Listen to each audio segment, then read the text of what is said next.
Very good morning. ഒരു സർക്കാർ ജോലി ലക്ഷ്യം വെച്ച് മുന്നോട്ട് സഞ്ചരിക്കുന്ന എല്ലാ പ്രിയ ഉദ്യോഗാർത്ഥികൾക്കുമൊപ്പം ഞാനും എൻ്റെ ചാനലും ഡ്രീം PSC വിത്ത് മീ.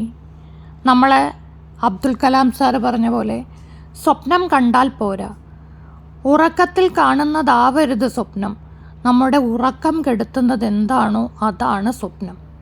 അപ്പോൾ നമ്മൾ 2027 LDC സ്വപ്നം കണ്ടു തുടങ്ങി. അതിനുള്ള പരിശ്രമത്തിലുമാണ്. അതിനു വേണ്ടിയിട്ടുള്ള 1000 ദിവസം നീണ്ടു നിൽക്കുന്ന ലോങ് സ്റ്റഡി പ്ലാൻ നമ്മൾ തയ്യാറാക്കി കഴിഞ്ഞു. ഇനി നിങ്ങൾ അതുമായി മുന്നോട്ട്. സർക്കാർ ജോലി ഒരത്യാവശ്യമാണെന്ന് നിങ്ങൾക്ക് തോന്നുന്നുവെങ്കിൽ മാത്രം ഈ രീതിയിൽ പിന്തുടരാൻ ശ്രമിക്കുക. ശരിക്കും പറഞ്ഞാൽ പലരും പലതും പറയുമെങ്കിലും അനുഭവത്തിൻ്റെ വെളിച്ചത്തിൽ പറഞ്ഞാൽ സർക്കാർ ജോലി നമുക്കൊരു അലങ്കാരമാണ്. അഹങ്കാരം എന്നല്ല ഞാൻ ഉദ്ദേശിച്ചത്.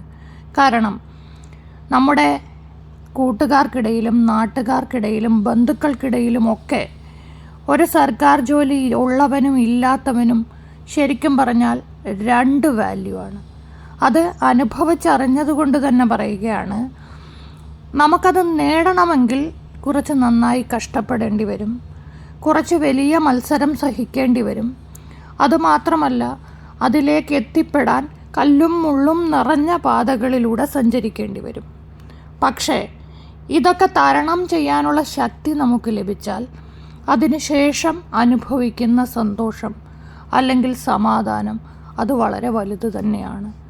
ശരിക്കും പറഞ്ഞാൽ മറ്റാരും നമ്മളെ യാതൊരു രീതിയിലും പീഡിപ്പിക്കാത്ത, ദ്രോഹിക്കാത്ത തരത്തിലൊരു ജോലി, അതാണ് സർക്കാർ ജോലിയുടെ വില. അത് നിങ്ങൾ മനസ്സിലാക്കുക. അതിലേക്ക് എത്തിപ്പെടാൻ ഇപ്പോൾ കുറച്ച് കഷ്ടപ്പാട് സഹിച്ചാലും അതിലേക്ക് എത്തിപ്പെടാൻ വേണ്ടി തന്നെ പരിശ്രമിക്കുക. അത് പരിശ്രമം ആരംഭശൂരത്വമാകരുത്.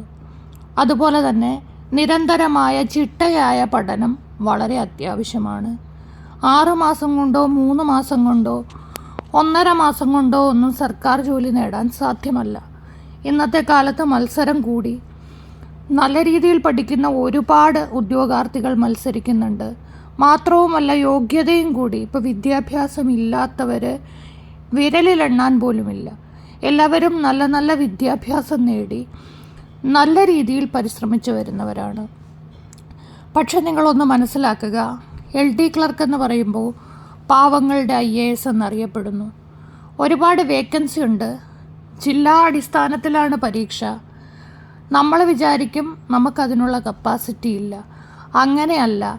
ആ പരീക്ഷയെ അല്ലെങ്കിൽ ആ ചോദ്യങ്ങളെ, ആ സിലബസിനെ അറിഞ്ഞു പഠിക്കുന്നവൻ, ഇനിയിപ്പോൾ MCOM-ഉം MSc ഒക്കെ ഉള്ളവനാണെങ്കിലും വെറും 10ാം ക്ലാസ് ഉള്ളവനാണെങ്കിലും അറിഞ്ഞു പഠിക്കുന്നവനെ വിജയം നേടാൻ സാധിക്കും.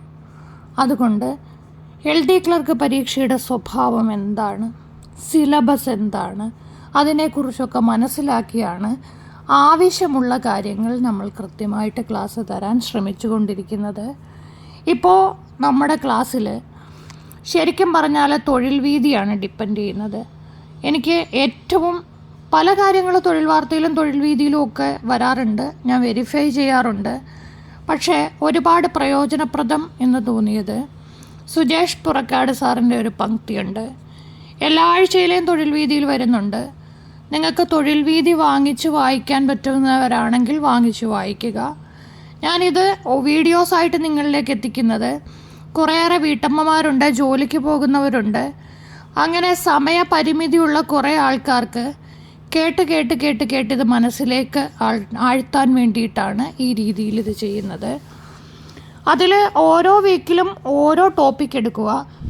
ആ ടോപ്പിക്കുമായി ബന്ധപ്പെട്ട് ഏതൊക്കെ SCERT പാഠങ്ങൾ പഠിക്കാനുണ്ടോ ആ പാഠങ്ങളിൽ നിന്ന് സാധ്യതയുള്ള ചോദ്യങ്ങൾ, ആ ചോദ്യങ്ങളുമായി ബന്ധപ്പെട്ട് മറ്റ് കണക്റ്റിംഗ് ഫാക്ട്സ്, ഇത് കൂടാതെ ഈ ഒരു ടോപ്പിക്കിൽ, ഇപ്പോൾ ഉദാഹരണത്തിന് പ്രകാശം, ആ ഒരു ടോപ്പിക്കിൽ PSC ചോദിച്ചിട്ടുള്ള LD ക്ലർക്ക് ലെവലിലെ പരീക്ഷകളുടെ ചോദ്യങ്ങൾ, അവയുടെ അനുബന്ധ വസ്തുതകൾ, ഏതൊക്കെ രീതിയിൽ പ്രസ്താവനകളെ നമ്മൾ സമീപിക്കണം തുടങ്ങിയ എല്ലാ കാര്യങ്ങളും നമുക്ക് ആ ഒരു പങ്ക്തിയിൽ നിന്ന് പഠിക്കാൻ സാധിക്കും. അതുകൊണ്ടാണ് നമ്മുടെ ഈ 1000 ഡേയ്സ് സ്റ്റഡി പ്ലാനിൽ നിങ്ങൾക്ക് ഏറ്റവും പ്രയോജനപ്രദമാകുന്ന രീതിയിൽ ഞാനതിനെ ഇൻക്ലൂഡ് ചെയ്തിരിക്കുന്നത്. അതെന്താണെന്ന് മനസ്സിലാക്കാൻ ഇതുവരെ കണ്ടിട്ടില്ലാത്തവർക്ക് വേണ്ടി ഞാൻ ഈ വീഡിയോ ചെയ്തതാണ്. അപ്പോൾ കഴിഞ്ഞ 4 ക്ലാസ്സുകളിലായിട്ട് നമ്മൾ ഭരണഘടന ചർച്ച ചെയ്ത് തീർത്തു. ഇന്നിപ്പോൾ സയൻസിൻ്റെ ഒരു ടോപ്പിക്കാണ് എടുക്കാൻ പോകുന്നത്. അപ്പോൾ കണ്ടിട്ടില്ലാത്തവർ ആ വീഡിയോ കയറി കണ്ടു നോക്കുക. നമുക്ക് LD ക്ലർക്ക് 2027 എന്ന സർക്കാർ ജോലി നേടിയെടുക്കാൻ വേണ്ടി പരിശ്രമത്തിലേക്ക് പോകാം. All the best. Thank you.